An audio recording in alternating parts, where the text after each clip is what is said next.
one of the things I want to mention, and this is partly why we arranged the chairs in such a way, I don't want this to be too much of me just lecturing to everybody. I'd like it to be a little more interactive. So I say that so that if you have questions or even little anecdotes that you want to throw in there, please feel free. And if you want to discuss things, that's fine too. But I'm trying to get this to feel less like a lecture and a little more like a discussion. So especially if I'm using terms that you might not understand, referencing parts of a ship that you might not know what that is or what it's for, by all means, please speak up, let me know, and I'm happy to tell you what it means and even maybe give you a little story or two to go along with it. So just keep that in mind. Let me know if you can't see anything on here. So, I mean, this isn't the fanciest PowerPoint that I put together. The idea is I want to keep it a little more informal, but I have thrown in some fun pictures and even a couple neat videos that I thought were pretty interesting to see. So the thing that I'm trying to exhibit is kind of the maritime culture, basically the way of the ship. And that has some deep historic roots, and it goes all the way back, probably even pre-Roman, pre-Greek times. There's a lot of traditions that we use today that go all the way back to that time. One example is under the mast of a sailing ship, even inland seas. When you pull the mast out, underneath that mast, there is a coin. And it's the year that the ship was built. And so most ships that were sailing vessels that were built with traditional sensibilities and looking down on that culture do that. They would put a coin underneath the mast. That goes all the way back, I want to say ancient Greek, maybe even Phoenician, but I've heard of the Greeks doing it. And what that coin is for is so that it's kept under the mast so no one could steal it. And the reason why you want to keep that there is so if the boat sinks, all of the dead souls will be able to have something to pay the ferryman to cross the river of Styx into Hades. So that's something that's been passed on through generations. There's a lot of stuff, and this is kind of what I'm hoping to give context to, a lot of tradition that people don't understand, and why do we still do this? Why do we say port and starboard? Why do we use all these silly terms? Why don't we just call it a kitchen instead of a galley? So what I'm hoping is to kind of explain that. The question I have, pretty much almost everybody I see here has sailed on inland seas.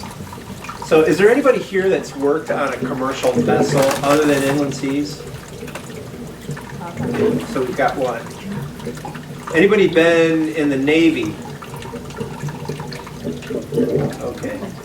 So what type of commercial vessel were you working on? A train ferry. A train ferry? Okay. Yeah. And you probably, as someone who's worked in the professional maritime, there is sort of a chain of command, a rank, a system. Is that something was that kind of the operation on board the train ferry as well? Oh, sure. Yeah. And sometimes it's a really tough adjustment for people when they step into a world like this and suddenly they're being told what to do and where to go and don't do this because I said so. And you're going to do it because the captain said so, that's why. Or because the mate said so, that's why. And maybe they feel like telling you why, but a lot of times they don't. And a lot of times they don't ask, they tell. And so there's some context to that. There is a purpose. Same with the military. You know, all that marching around and saluting and all that stuff, that structure is not for nothing. A lot of that is to train people so that they can basically be the best person for the job when things get ugly. And so I wouldn't say that the maritime industry is as far as the military, but there is that element, and it has to do with basically risk management. And that's how it was even back in the day. So I'll show a couple fun little pictures. So the way of the ship. This wonderful picture. This was a photo that was used to describe the lash. on board ships. And basically, if you didn't do what you were told or do it correctly, then you got the lash. Now, in some instances, it was like in the navies, this was usually formalized. Like someone for doing this will get this many lashes. Somebody for doing this will be this many lashes. I can't remember exactly. It was something having a dirty uniform could get you 12 lashes. I think not answering to an officer would get you 8 lashes. So it was structured in law. On the merchant ships, it was basically anything goes. If the mate didn't like the way you looked at him, he could give you as many lashes as the mate wanted.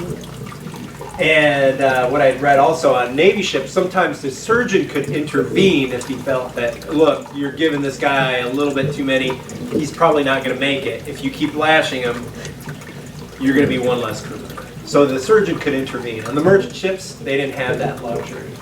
So, and it was outlawed in 1850. And one of the, has anybody heard of the book 2 Years Before the Mast by Henry Dana? Yeah. It's a great book if you ever get a chance to read it. Henry Dana was a law student at Harvard.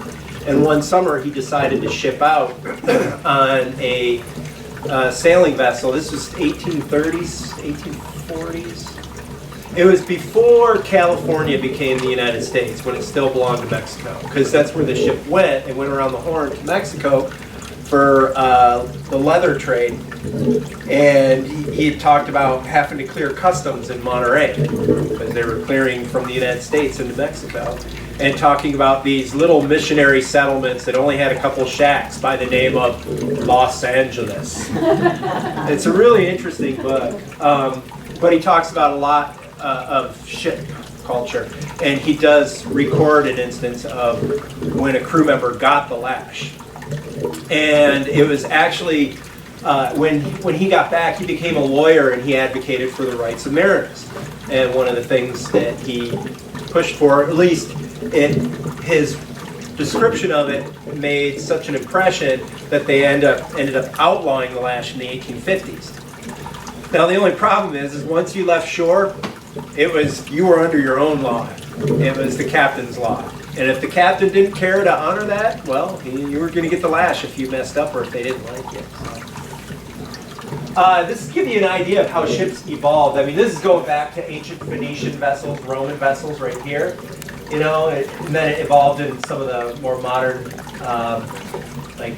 Spanish, English, Dutch galleons.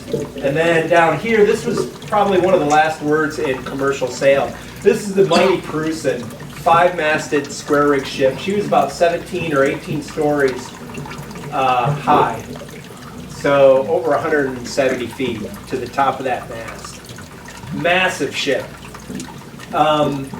Built in 1911. So a lot of people think that steam was invented, and that was it. Everything went to steam. And actually, sailing ships, these big square riggers, sailed all the way up until the Second World War. And then a lot of the advances of the Second World War pretty much sealed the deal for the sailing ship. The reason why these existed is because they were involved in the trade between Australia of carrying grain, as well as nitrates from the coast of South America. And that's a long trip back and forth from Europe. And at the time, prior to World War II, when everything was coal steam, they didn't have any fueling stations. So that's why they were able to find a niche where they still existed, these big sailing ships. They became more efficient and easier to manage with a smaller crew than something like this. So surprisingly, anybody want to venture a guess at the crew size of the Crusoe? 20. What's that? 50. 50's too high. We said 20. 20, 25, 20 to 25. So just to give you an idea. And there were some things that mechanical advantage things that they did to make it more manageable with the smaller crew. So like these lines here that are connected to the ends of these yards, these are called braces. And so it used to be you'd have to have guys all lined up on each one of those braces when you had to swing those yards around. But they developed what they called a Jarvis winch, and it was this big winch that just a couple guys could get on it and crank, and that would crank around the 3 lower biggest yards around. That would pretty much bring the rest of it all the way around. So that way they could tack and wear with a minimal crew. How many people on the watch? They usually split them, so they probably had around 8. If it was a crew of 20, they had about 8 per watch. So then you had an officer assigned to each one. You had a carpenter, sailmaker, a blacksmith, and they usually were just day workers. So this is a perfect example of one of the sailing ships. There is nothing remarkable about this ship among the other ships that were built at that time. This is the Wavertree. She's built of iron, not steel, but iron, in 1885. So she's at South Street Seaport Museum. She sits pretty high. You can see this is how they normally sailed fully loaded. This is her in San Francisco Harbor. So you can see the size of this thing. I mean, a person, so the deck, let's see, you can kind of see the frame ports. Basically where the black is, that's where the deck is, the weather deck. And then this is the rail. And if you're standing on the deck, that cap rail is about right here. So just to give you the size of the ship, all done by hand. So big sailing ships, no engines or anything on board. But this was pretty typical of the ship of the time. Now, when you look at it, you can kind of see there's a lot of sail area. There's a lot of height there. And if you have a squall coming, you got to take it in pretty quick. Okay. So that's a sizable task. And not to mention, we got to remember back in this day, if you were out in the middle of the ocean, or even not far offshore, maybe 50, 100 miles offshore, and something happened, you were pretty much on your own. Nowadays, you call up the Coast Guard via radio. You can even call them via satellite and say, hey, we need help. And a big C-130 will come out if you're way offshore, and they'll drop some gear down that might help you, a life raft or whatever. And then they'll tell everybody else, all the other ships in your area, to go and help you, and maybe even send out a helicopter if there's enough range, or a Navy ship could be dispatched. Back then, you were on your own. You didn't have a radio to call for help. And even if you could call someone, well, think about what the Coast Guard had at the time. They didn't have anything that flew. So, When you say iron or cast iron, were these pieces cast and then formed? When you say iron versus steel, how was it built? Wrought iron. So the frames were basically, they almost look like a rail from a railroad. Slightly, not quite as heavy as a rail. And then they had this huge metal board, and so they would heat it up, pound in a peg, and then they would bend it to the shape that they needed. So get them red hot, and then that's how they would build the frames, and then they would rivet everything together. So rivets is just, you have a hole in one piece, a hole in the other piece, you join them together, and then you got a hot rivet that you put in there, you smash them together, and as the rivet makes it more malleable when it's hot, and then it shrinks up as it cools, and then it really bonds those pieces together. And then that was for the frames, and then the plating, it was just basically sheets of iron that they riveted to the frames and to one another. And even this part of the mast, this part here, this is actually, she has one more section to go up here that they don't have in place. Okay, if you look at this picture, okay, the mast stops right there, but here it goes up that much higher. So from here on up it's wood, but next to her is the Peking, and that's all steel masts. But these were all rolled iron and then riveted together, and it's pretty impressive. So now when you go inside, this is the inside of the Wavertree, and this is typical of ships of the day. Nowadays, ships will have watertight bulkheads. So these are big steel walls that divide the ship into sections. So if you get a hole in one section, it'll flood to that bulkhead and then no more. Now people know about the Titanic flooding, right? So two problems. One is that the Titanic tore a swath in her hull that was almost the length of the ship. So it was multiple compartments flooding, but also when the bulkheads didn't go all the way up to the weather deck, it would fill up one compartment, flow over into the next one, over top of the bulkhead. But these ships didn't even have that. So nowadays, if a cargo ship were to get a hole in a section or even start leaking through the deck, hopefully, even if you can't save the ship, it'll buy you enough time and that the ship sinks slowly because of all these other sections that aren't filling with water. Whereas this, you can see if you got water in through a hatch, if your hatch wasn't secured or if you were dismasted and it tore open a hole in your deck and suddenly you got waves coming in, you can see that's pretty much you're done for. I mean, this is the tween deck. So this is the weather deck up here, and this is what they call the tween deck. It's just a deck that you can use for cargo. And then you have the main hold right down below. So you can see how big that hold is. This is just my friend here, Jonathan Bulware, standing here. So what can happen is when the ship floods, you get, they call free surface effect. And that's where suddenly the weight of the water can slosh to the lowest point. So as the ship rolls, it all runs down, and then that'll even exaggerate that roll and even cause it to capsize. And especially if you get cargo shifting. You know, she could roll, and the cargo could be nice and secure, but then once you have all that water sloshing, it can loosen that up, and then your cargo shifts, and that's going to exaggerate the roll of the ship to the point where it's dangerous. So basically the point being is what these ships depended on for survival was the action of the crew that sailed them. You know, at every level, from whether it was calm seas, they had to conduct themselves in a certain way and take the job very, very seriously. And otherwise, you know, the consequences were pretty dire. And you can imagine if you're an officer or a captain, you don't want to die or have your reputation tarnished because of some dingling that doesn't want to do what they're supposed to be doing on board. So this was the typical crew of the Peking. Now this was in the early 1900s, and the thing is at this time, I was reading that in the early 1800s, for the number of ships that we had in the United States, there was a lot of young boys that wanted to be sailors, wanted to be officers. It was a good line of work because you could go from being a poor dirt farmer, ship out on at sea and have respect if you became an officer. And you could end up really climbing the ladder in society if you worked your way up to an officer or a captain. However, as time went on, as the world became more industrialized, there were all these good jobs shoreside.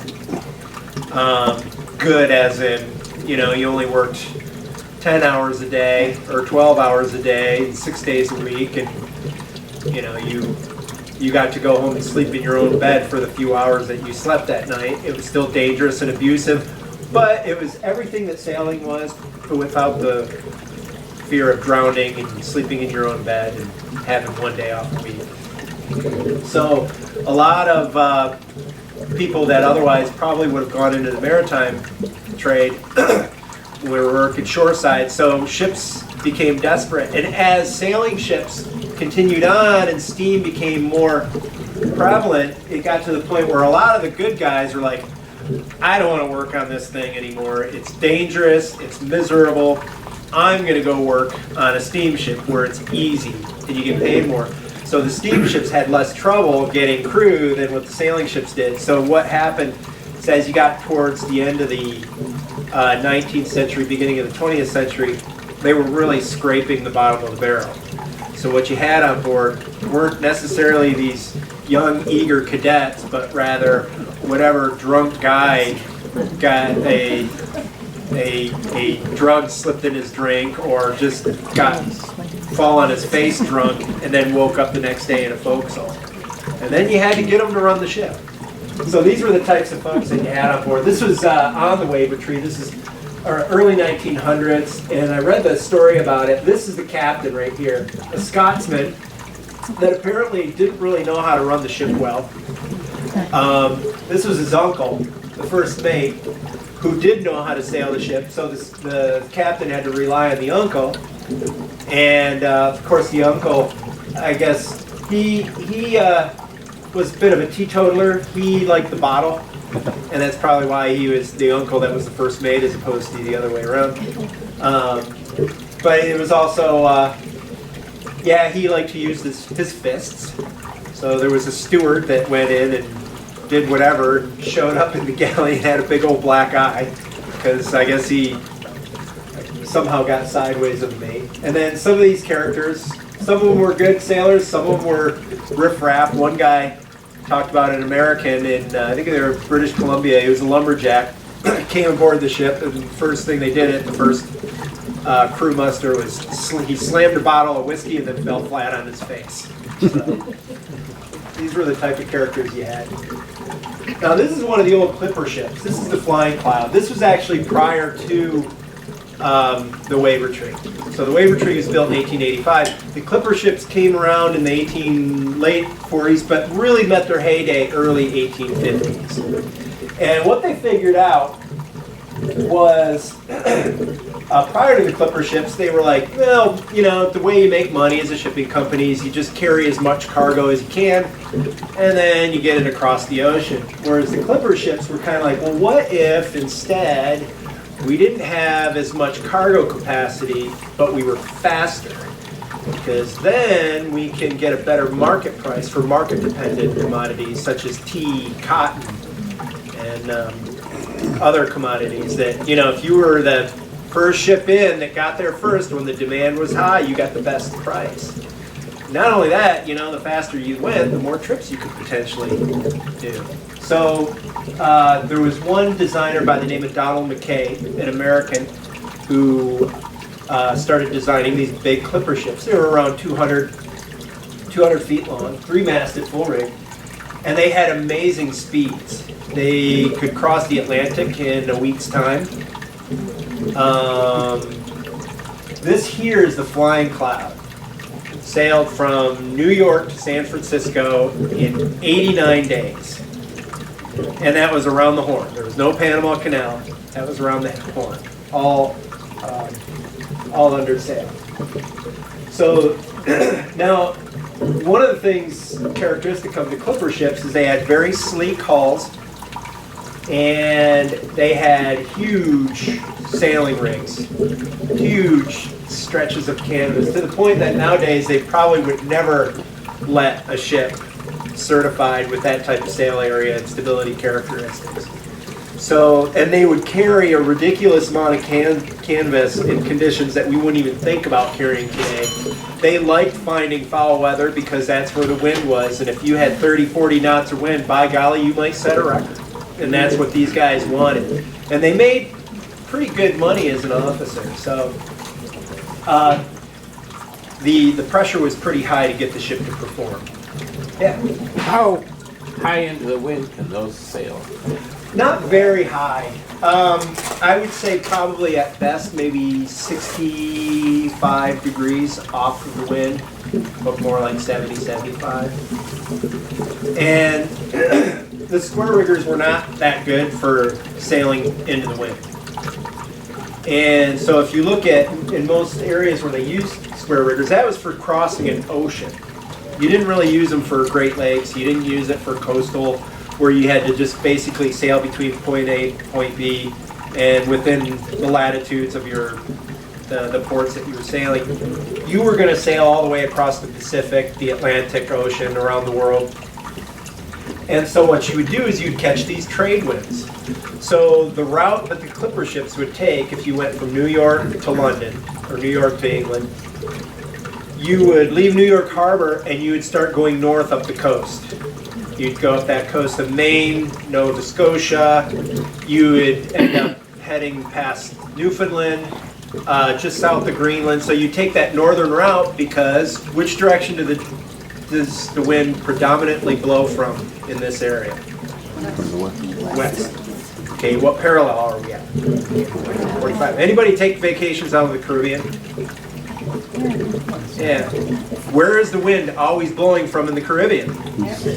From the east. So you went north to get across, And then when you wanted to come back, you went down south to the tropics, you caught the easterlies, and that brought you across.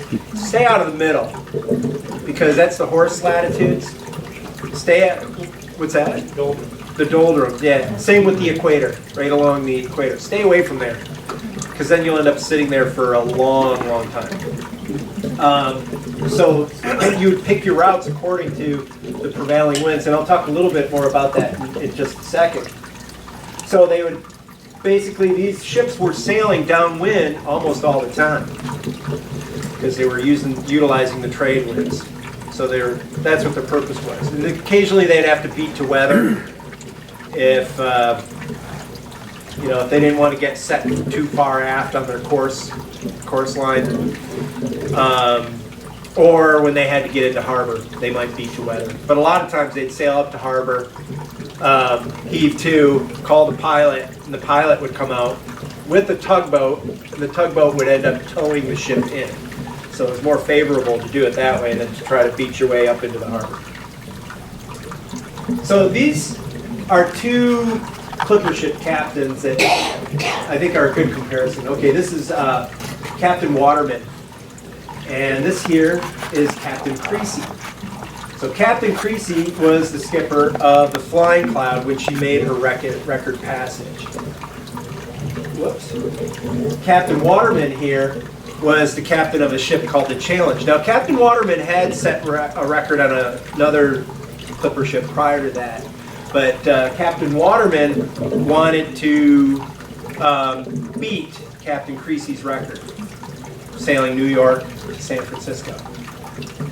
Okay, so Captain Creasy, my understanding from what I've read, is that for a clipper ship captain, he was a little more of a gentleman. Liked to have qualified, intelligent officers running the ship, and he was still a driver,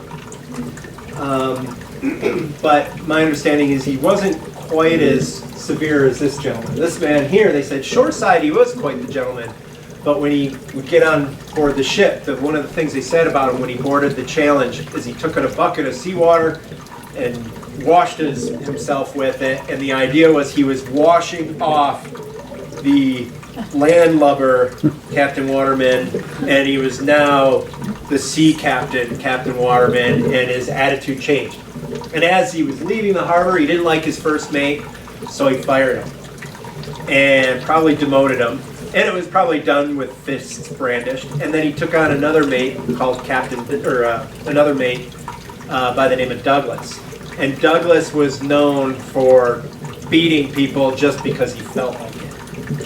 And not only that, is a lot of the crew that he had on that crew, and I don't know if it was how much it differed from Captain Creasy's crew. And I heard that Captain Creasy was somewhat selective, and whether it was his philosophy or whether it was just like he was lucky at the time. But I also read that one of the things may have been on the Challenge, a lot of ships had just left, and so a lot of crews were out, so it was scraping the bottom of the barrel. So Captain Waterman had not really the finest sailors. Most of them, a lot of them were immigrants. I think there was only like 4 of them among just the regular deck crew that had ever sailed before. A bunch of them didn't even speak English because they were poor immigrants that probably came to America and then ended up waking up in a forecastle. And some of them were even prisoners, had just gotten out of prison. So this is just to give you an idea of what he was dealing with, and he didn't deal with it in the friendliest of terms, and it ended up with several people getting killed. I think killed by the first mate. The first mate almost got killed when some of the sailors rose up and tried to chop him up. So he had like 7 knife wounds, and he was saved by the captain. It was pretty amazing that like the captain and the mate fought off this gang of like 10 guys. But of course, knives all flying everywhere. One of the things they would do, and it was described that this was done on this trip, went through everybody's effects and made sure that nobody had any weapons on board. They took away all of their guns, pistols, any brass knuckles that they brought, anything that could be used as a weapon, and they took it and threw it overboard. And then if you've ever seen a traditional sailor's knife, it doesn't have a point on it. Okay, this is a little bit more modernized version, but what they did is when they had these guys at the beginning of the trip, they had them all muster midships and said, show us your knife. When they pulled out the knife, they wanted the sailors to have a knife because it was a useful tool. They blacksmith knocked all of the points off of the knives. Because that way, I mean, I can't really stab someone with this. It's not as pointy as, say, like a buck knife for deer hunting. So that was this idea of just maintaining order. But it ended up as a disastrous trip. He came in, I want to say, 1 to 2 weeks later than the Flying Cloud. And there was a big uproar. Crew, there was people on shore that wanted Captain Waterman arrested. Captain Waterman wanted his crew arrested for mutiny, and it was a big fight. Basically what happened, nobody got arrested, nobody was held accountable, but it was kind of termed as an example of one of the hell ships, or as they like to call a hot ship.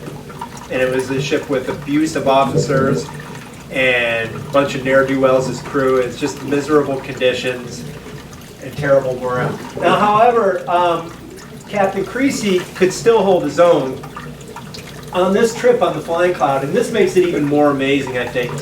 The foremast and the mainmast, the topgallant mast. So if these masts are built in sections, if I can go back to the waiver tree. Okay, it is not one solid column all the way to the top. These are built in sections. You've got the lower, you got the top mast, and then there's another mast that goes up even further. And it's basically 3 sections.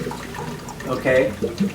So you've got, these are your main shrouds that hold up this part of the mast, and then you got your main topmast shrouds, they hold up this part of the mast, and then you got your topgallant shrouds that hold up this area here. So on the Flying Cloud, on that trip, they busted this mast and this mast. And the captain wasn't going to put it into port. Said, we can fix it. They had carpenters on board, they had riggers on board, they had tons of sailors. Now that on a ship like the Waiver Tree, this is the size of your crew. This had a crew of at least 50, sometimes even 80. So you had officers, ABs, sailors, carpenters, blacksmiths, sailmakers. So they had to re-rig. And but the accounts of that experience was that it shook some of the crew. They were kind of shaken by the whole dismasting affair, and started being a little disgruntled about it. And especially since the main topmast right here they discovered was sprung, meaning it was kind of had a split in it where it didn't break, but it was flexing in a way that it shouldn't. And it was creaking and cracking a lot. A lot of people were uneasy about that. However, Captain Creasy kept her going. Back in this day, woe be the sailor that doesn't push this ship hard. Nowadays, if you go out and you damage a ship, you've got a lot of paperwork. You've got the Coast Guard to answer to. You might get your license suspended, or if found negligent, you could get thrown into jail. Whereas back then, if you broke a mast, well, it happens. Life at sea, it's dangerous. Go out and do your job. Man up. Be brave. So, Captain Creasy kept pushing on, and this made a lot of the sailors uneasy. One of the things they noticed is that they were taking on water, and they couldn't figure out where, and it was an alarming amount of water to where the pumps, they could barely keep up. So he sent the carpenter to go find the leak. The carpenter found somebody had drilled a hole in the deck to sabotage the ship. Now, I don't know why they thought this was a good idea, because it's like sabotaging the ship, but a lot of these guys on board weren't the smartest. But they think the reason he did it was because he tried to encourage them, the officers, to make the decision to sail into port and do repairs. And also it would spoil the cargo, and it was a way of like getting back at the company of the officer.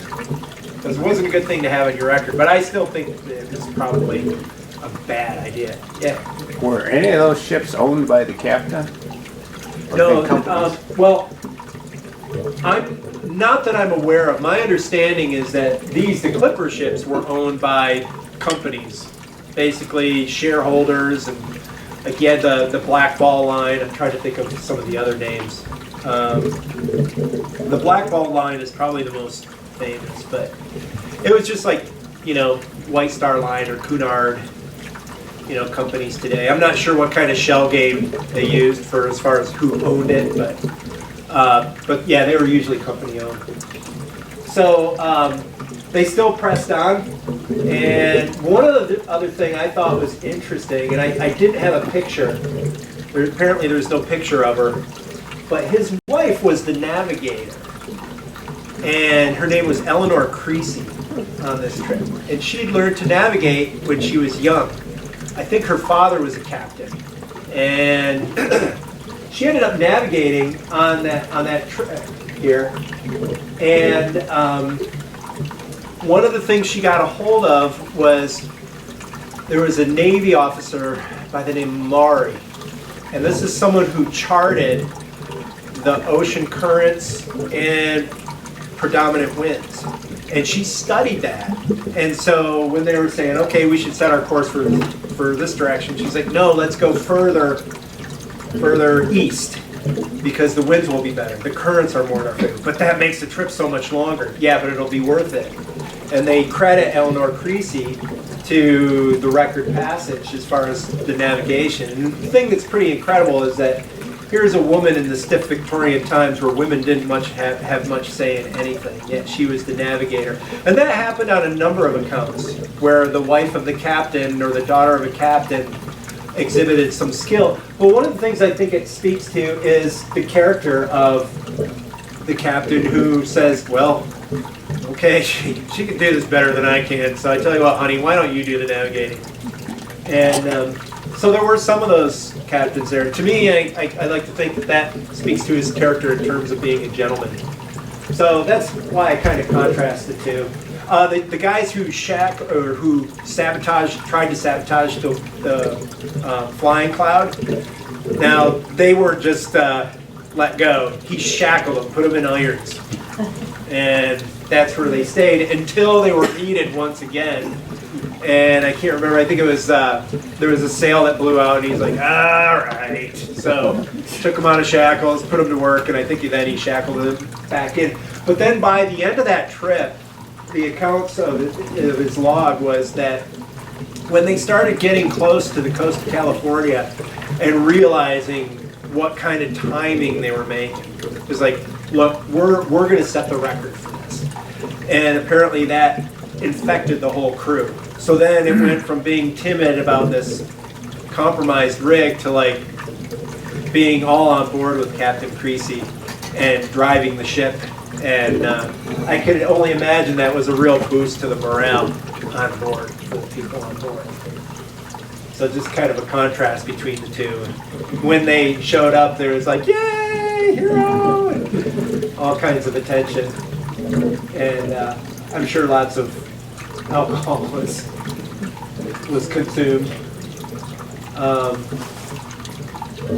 So one of the things, though, that I do like to temper the hatred of Captain Waterman is that it's hard to say how, the mentality that they had wasn't entirely unjustified.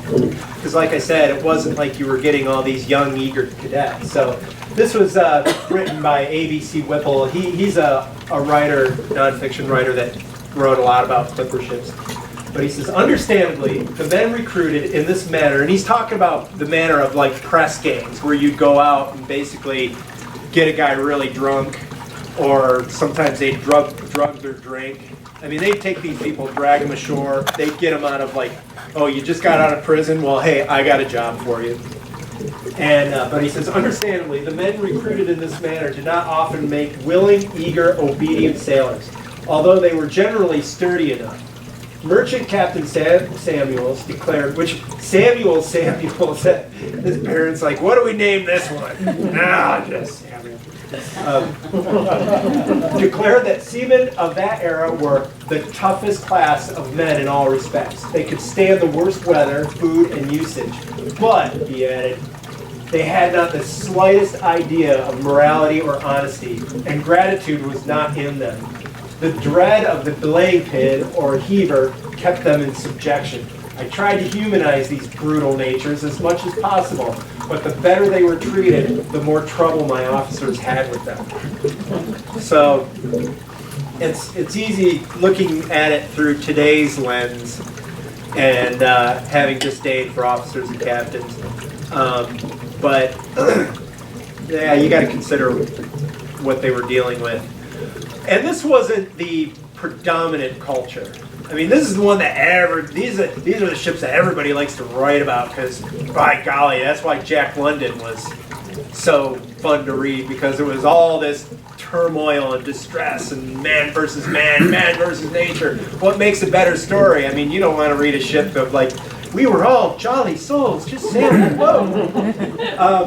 I have read references to ships that were considered good ships with good officers. And a lot of times, sailors, they would do a voyage on that ship and they'd be like, Captain, I think I'm going to do the next voyage with you. Because they liked where they were. They liked the culture. They stayed where they were treated well, and they stayed with that ship. So those ships a lot of times would get reputations of being good ships and had less trouble finding sailors. Was it disciplinary tool? What was a heaver? A heaver, it was basically, have you ever seen a monkey's fist? Monkey fist, yeah. Yeah. It was basically like that. It might not be done up the same way we do a monkey's fist, but it was basically a big old knot on the end of a rope, and it was tarred to make it nice and hard and crusty. So it was basically like a blackjack, or like a big blackjack, a big club you could clobber someone with. But actually, abuse on ships lasted well up into the 1920s and 30s. 1920s, I think, is when they really started to get attention and started cracking down on it. And there are some really terrible accounts of ships on the West Coast, like around Alaska or California, that whole Pacific Northwest area. There's accounts of some of the coasting sailing ships where it was just awful. And then I think it was in the 1920s or 30s that they finally started drawing up charges and convicting some of these officers for that type of conduct. So as we get later on, this is on board the Mashulu. This is in the 1930s. The Mashulu was a ship out of the Åland Islands, which are these Swedish-speaking islands in the Baltic Sea. They technically belong to Finland, but anyway, there was a company out of there. That'll come to me in a minute. But anyway, it was a bunch of those sailing ships, just like when I showed you the Prusen, the big 5-masted back there. Okay, the Mashulu wasn't quite as long as the Prusen, but she was every bit as high. She was 4-masted instead of 5-masted. Great big ship. But this is one of her watches. She had 2 watches, so it was basically this number of people times 2. But if you take a look at some of these faces, I mean, what's the oldest you think the oldest person on that deck is? Yeah, all of these guys are in their early 20s, except maybe the officer, I think, was in his maybe late 20s, early 30s. The captain was a man, I want to say, in his 40s. The old guy on board was the sailmaker, and he was a retired captain. And so he no longer wanted to be in charge, but he still lived at sea, and he was a sailmaker. But most of them were all these young guys. So now you might not have the criminals and drunks out of the bar, but you do have a bunch of wily 18, 20-something-year-old young boys driving a ship that's massive. So if you want to read about this, the name of the book that Eric Newby is this guy here. He signed aboard this Mashulu as, I'm just going to go be a deckhand. And they threw him in among the rest of the group. Now, most of these guys, they were a mixed crew of mostly Scandinavian. There were a few Germans, There were some Swedes, there was an Estonian, a few Finlanders in there, but they were all just kind of thrown in together. Eric Newby was from England. He has a book. He took a camera with him, took some pictures. So the book is called, I want to say Last of the Wind Ships. But anyway, the book that he wrote is called The Last Grain Race. And he talks about how they left Ireland, or he joins the ship in Ireland, and then they sail the ship all the way down around Cape Horn to Australia. And they're in Australia for a few weeks loading grain, and then they continue on to, they went down Cape of Good Hope and then to Australia, and then they left Australia around Cape Horn and then back up to Europe. And he writes about it. It's wonderful. He does a good job at illustrating the characters of all of these kids. And you call them that. I mean, they're men, and they're probably stronger and stouter than any kids that you find today. But yeah, you get to kind of see some of the antics and things that they get into, and it's a really good read. But it's called The Last Grain Race. And these were the types of jobs that they had to do. So these are the conditions that they were sailing in. This is the Garsnake. She was very similar in size to the Mashulu. And so you can see, here's 4 of those guys, late teens, early 20s, right there out on the end of that yard, furling that sail. And that sail wasn't a bed sheet either. It was probably single or double aught canvas. So double aught canvas is about 1/4 of an inch thick. So if I had a bolt of it, I could stand it up. It's basically like cardboard, but heavier. And then once it gets wet, it's even heavier yet. So these had to be some pretty strong dudes, but you can see the deck is awash. So now this kind of gives you a sense of the level of discipline that was required of these ships. It wasn't an easy task, and it wasn't something that you were always willing to want to do. It was uncomfortable on board. So you can kind of imagine the pressure if you're an officer to try to get your crew to toe the line. If they're not, I mean, this is what you're faced against. This is what you're up against. Let's see. Now, in 1929, Irving Johnson went aboard the Peking, which was the same size ship as the Mashulu, the one that I showed you the picture of where Eric Newby, same size ship. It was just a few years earlier. And he went aboard the Peking, and he was a kid from Massachusetts. I'm going to say he was in his early 20s. And he just graduated from, I can't remember if it was college or high school, but decided he wanted to go out and do something adventurous. The Peking was owned by the Franz Leitz line. The other one was the Ericsson. The Mashulu was owned by the Ericsson line. The other company that still ran sailing ships was called the Franz Leitz. And they called them the P-liners because every one of their ships started with P. This was the Peking. There was the Pommern, the Prussian, the Passat, the Padua, which is still is a Russian trading ship now. There's a few others. The Prussian, which is that big 5-masted one that I showed you. Funny enough, these were built at Blom and Voss in Hamburg, Bremerhaven, Germany. And anybody seen the Coast Guard training ship, the Eagle? Yeah. The big square rig training ship? That's a Blom and Voss.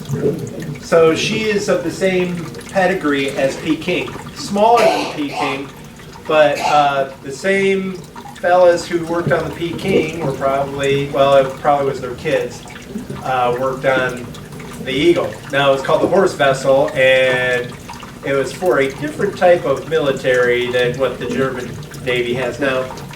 She was a war prize, so that's how she.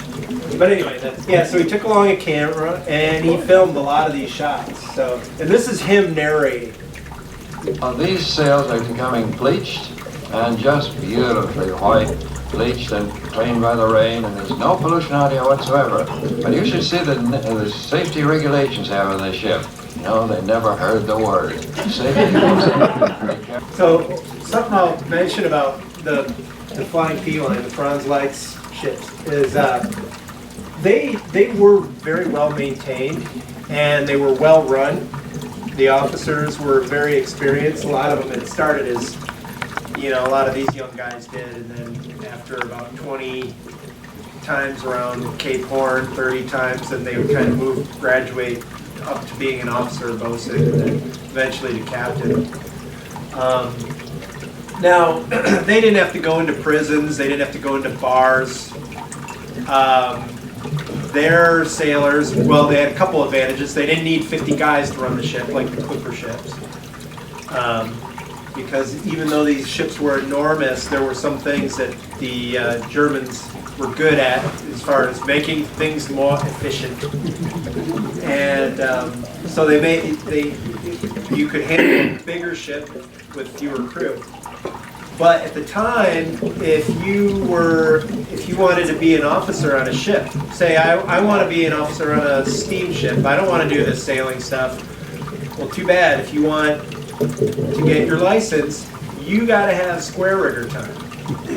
And the reason why the German government required that is because they knew that once you'd shipped out on enough trips or a long enough trip on a sailing ship, you pretty much had laziness wringed out of you, as well as any complacency.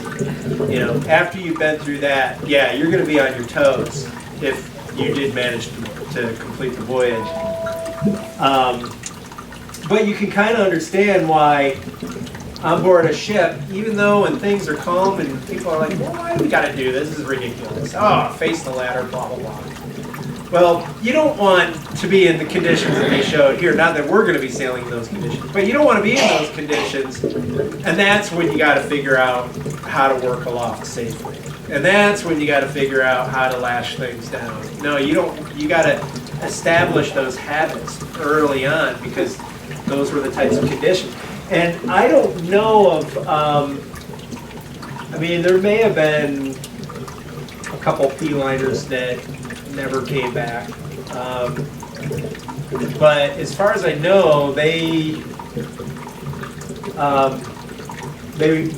pretty much were successful. The ships were pretty successful in that what am I trying to say?